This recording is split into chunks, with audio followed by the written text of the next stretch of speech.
ایک بڑا دروازہ مال کی محبت ہے، لالچ ہے۔ یہ دو دروازے بہت بڑے ہوتے ہیں، مال کی محبت اور لالچ۔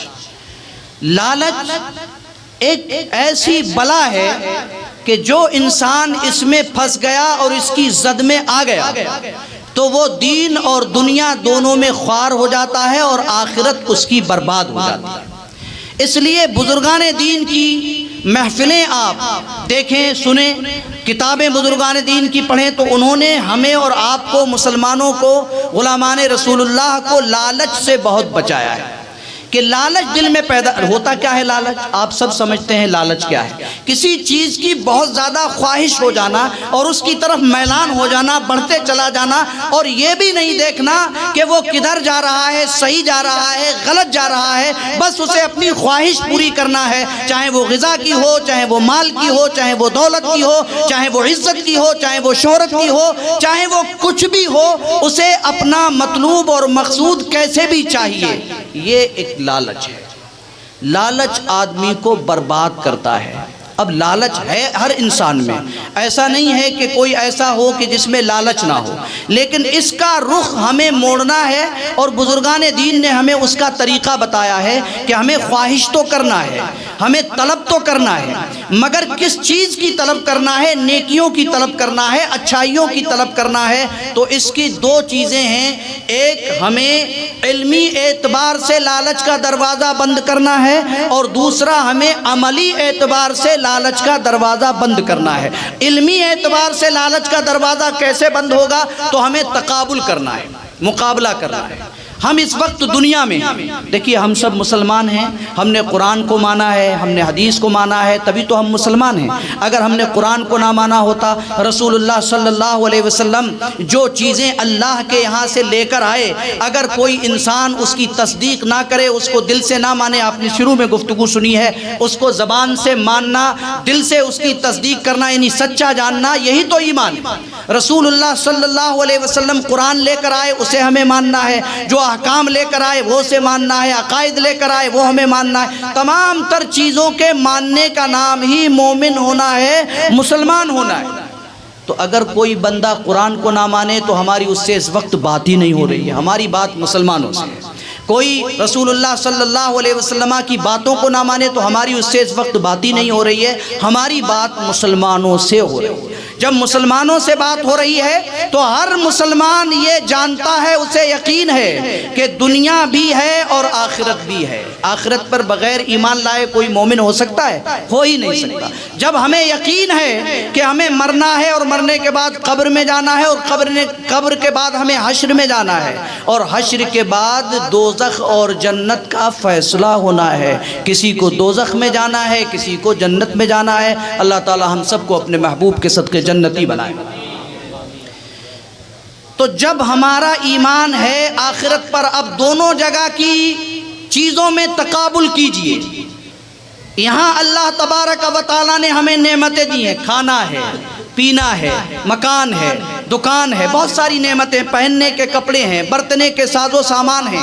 یہ سب چیزیں آدمی کو اچھی لگتی ہیں، اچھی لگتی ہیں، لیکن ان کے مقابلے میں اب آپ جنت کی طرف چلیے۔ جنت بھی اللہ نے بنائی ہے، تو جنت میں بھی نعمتیں ہیں، وہاں پر کھانے کی چیز بھی ہیں، وہاں پینے کی چیز بھی ہیں، مشروبات بھی ہیں، ماکولات بھی ہیں، ملبوسات بھی ہیں، پہننے کی چیزیں بھی ہیں، دیکھنے کی چیزیں بھی ہیں، تمام تر نعمتیں، ایسی نعمتیں حضور نے فرمایا کہ ایسی نعمتیں نہ کسی آنکھ نے دیکھی ہیں، نہ کسی کان نے سنی ہیں، اور نہ کسی دل پر ایسا کوئی خیال گزرا ہے۔ ایسی نعمتیں وہاں ہیں۔ اب ذرا تقابل کیجئے، ہم کیا لینا چاہتے ہیں اور کیا چھوڑنا چاہتے ہیں۔ ہم یہ لے کر اگر خدا کو بھول جائیں، مال ہی مال، مال ہی مال، دولت ہی دولت، مکان ہی مکان، دکان ہی دکان، بیوی ہی بیوی، بچہ ہی بچہ، دولت و ثروت، مارکیٹ، یہ ادھر کوئی خیال نہیں ہے۔ نماز کا وقت جا رہا ہے، دکان پر گراہک کھڑا ہوا ہے، اس کا مطلب یہ ہے کہ ہم آخرت کو بھول رہے ہیں۔ نماز کا وقت جا رہا ہے، ہم اپنے گھر کے کام کاج میں مصروف ہیں، مطلب یہ ہے کہ ہم آخرت کو بھولے ہوئے ہیں۔ ہم روزے کے دن چل رہے ہیں، رمضان شریف کا مہینہ ہے، ہم روزہ نہیں رکھ رہے ہیں، ہم خوب دن بھر کھانا پینا کر رہے ہیں، کبھی کھاتے ہیں، کبھی پیتے ہیں، کبھی بیوی کے ساتھ میں جمع کرتے ہیں معاذ اللہ رب العالمین دن کے اندر۔ اس کا مطلب یہ ہے کہ ہم آخرت کو بھولے ہوئے ہیں۔ آخرت کی نعمتیں ہماری نظر میں نہیں ہیں، صرف دنیا کی نعمتیں ہیں۔ اب دنیا کی نعمتوں سے ذرا آخرت کی نعمتوں کا تقابل تو کرو، تم کیا چھوڑنا چاہتے ہو اور کیا لینا چاہتے ہو۔ قرآن فرماتا ہے ان الابرار لفی نعیم علی الارائک ینظرون تعرف فی وجوہہم نظرۃ النعیم یسقون من رحیق مختوم ختامہ مسک وفی ذلک فلیتنافس المتنافسون۔ آدمی کو لالچ کرنا چاہیے تو اس میں لالچ کرو، قرآن کہتا ہے، اللہ فرماتا فَفِي ذَلِكَ فَلْيَتَنَافَسِ الْمُتَنَافِسُونَ۔ مقابلہ کرنے والوں کو اس میں کرنا چاہیے، لالچ کرنے والوں کو اس میں لالچ کرنا چاہیے۔ یہاں آدمی مکان بنا رہا ہے خوبصورت سے خوبصورت، بیٹھنے کے لیے کرسی بنا رہا ہے، اللہ فرماتا ہے ذرا میری جنت دیکھو، ان الابرار لفی نعیم، جو نیکوکار ہیں وہ ان نعمتوں میں ہوں گے جو میں تمہیں بتا رہا ہوں۔ خدا فرما رہا ہے کون سی نعمتیں، ان کا ذکر آ رہا ہے، مگر کس کی بات ہو رہی ہے؟ ان الابرار، ان الابرار نیکوکار، نیکی کرنے والے، نمازیں پڑھنے والے، روزہ رکھنے والے، زکوٰۃ دینے والے، حج کرنے والے، سچ بولنے والے، والدین کی اطاعت کرنے والے، مسلمانوں کی مدد کرنے والے، مسلمان بھائیوں کا خیال رکھنے والے، نیکیاں کرنے والے، رشتہ داریاں نبھانے والے، علماء دین کی قدر کرنے والے، جو نیک ہیں وہ کہاں رہیں گے؟ ان الابرار لفی نعیم، جنتوں میں رہیں گے، نعمتوں میں رہیں گے۔ ان کے لیے میں نے جنت کی نعمتیں بنائی ہیں۔ ایک بزرگ سے ایک بادشاہ نے سوال کیا کہ مجھے فکر رہتی ہے کہ میرا ٹھکانہ کیا ہوگا، مجھے فکر ہے میرے ٹھکانے کے بارے میں بتائیے۔ تو بزرگ نے کہا کہ اس میں فکر مند ہونے کی کیا ضرورت ہے، قرآن پڑھو، تمہارا فیصلہ خود سے کر لو، قرآن پڑھو، تمہارا فیصلہ خود کر لو۔ قرآن کہتا ہے ان الابرار لفی نعیم وان الفجار لفی جحیم، نیکوکار جنت میں رہیں گے اور فاسق و فجار جہنم میں رہیں گے۔ میں نہیں کہہ رہا ہوں، قرآن کریم فرما رہا ہے، کفار و مشرکین جہنم میں رہیں گے، فساق و فجار جہنم میں رہیں گے۔ تو نیکوکار ہونا، نیکی کرنے والا ہونا، اچھائی کرنے والا ہونا، نمازی ہونا، روزدار ہونا، اچھائی کرنے والا ہونا، اگر نیک انسان بن گیا، ایمان سلامت ہے، نیکی کر رہا ہے، تو اللہ فرماتا ہے میں ان کو ایسی نعمتوں میں رکھوں گا، ان الابرار لفی نعیم علی الارائک ینظرون، تختوں پر بیٹھے ہوں۔ ہم کرسیوں پر بیٹھتے ہیں نا، بڑی بڑی اچھی اچھی کرسیاں، صوفے بناتے ہیں، ذرا جنت کی کرسیوں کے مقابلہ کر کے تو دیکھو یہ تم کون سی کرسی بنا سکتے ہو۔ خدا نے تمہارے لیے جو جنت میں تخت اور کرسیاں بنائی ہیں وہ لکڑی کی نہیں ہے، اللہ نے سونے اور چاندی کی تخت تمہارے لیے بنائے ہیں، بیٹھنے کے لیے بنائے ہیں۔ یہاں پر انسان کے پاس دولت آتی ہے، تھوڑی دیر کا نشہ ہوتا ہے، اور نہ جانے کون کون سے افکارات، خیالات میں کبھی اس کے چہرے پر خوشی آتی ہے، کبھی غم آ جاتا ہے، کیونکہ کتنا بھی بڑا ہو جائے، کتنا بھی پیسہ ہو جائے، کتنا بھی بڑا سیٹھ بن جائے، پیٹ میں درد اٹھ جائے تو کیا ہوگا؟ پیٹ میں درد ہونے لگے تو یہ اسپتال، وہ اسپتال، یہ مرض، وہ مرض۔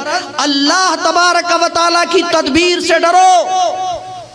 یہ نعمتیں، یہ دولتیں تمہیں اور ہمیں بچا نہیں سکتی، خدا بندے قدوس کی رحمت ہی بچانے والی ہے۔ خدا بندے قدوس کے ذکر سے غفلت مت برتو، ان نعمتوں کو دیکھو اور ان نعمتوں کو دیکھو تو پتہ چلائے گا کہ ان کے مقابلے میں یہاں کی نعمتوں کی کوئی حیثیت نہیں۔ خود خدا بندے قدوس ارشاد فرماتا ہے ذالک متاع الحیات الدنیا، یہ تو تھوڑے دن برتنے کا سامان ہے، تھوڑے دن، تھوڑے وقت برتنے کا سامان ہے، اس کے بعد ختم ہو جائے گا۔ حقیقت میں تو اللہ کا اجر و ثواب ہے، جس کی حقیقت ہے وہ خدا بند قدوس کا ثواب ہے، جو تمہیں عطا فرماتا ہے تمہاری نمازوں پر، تمہاری نیکیوں پر، رضا الہی کی طلب پر۔ جب بندہ رضا الہی کو طلب کرتا ہے تو خدا بند قدوس اسے اجر عطا فرماتا ہے، ثواب عطا فرمایا ان الابرار لفی نعیم علی الارائک ینظرون تعرف فی وجوہہم نظرۃ النعیم۔ وہاں کی خوشی لمحے دو لمحے کی خوشی نہیں ہوگی، وقت پورا ہوا، بات پوری کر رہا ہوں۔ وہاں کی خوشی لمحے دو لمحے کی خوشی نہیں، وہاں خوشی ہی خوشی ہے، خوشی ہی خوشی، غم کا وہاں وجود نہیں۔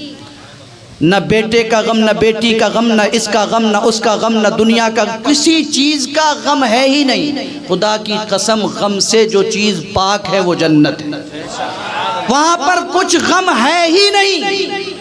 تو جب اس جگہ کو لو، ان نعمتوں کو لو کہ جہاں پر کوئی غم زدہ ہوگا ہی نہیں، اس دنیا کے لیے کیوں فکر مند ہو؟ کیوں حرام اور حلال کا فرق نہیں کرتے؟ کیوں جائز اور ناجائز کا فرق نہیں کرتے؟ کیوں نمازوں کی طرف نہیں بڑھتے؟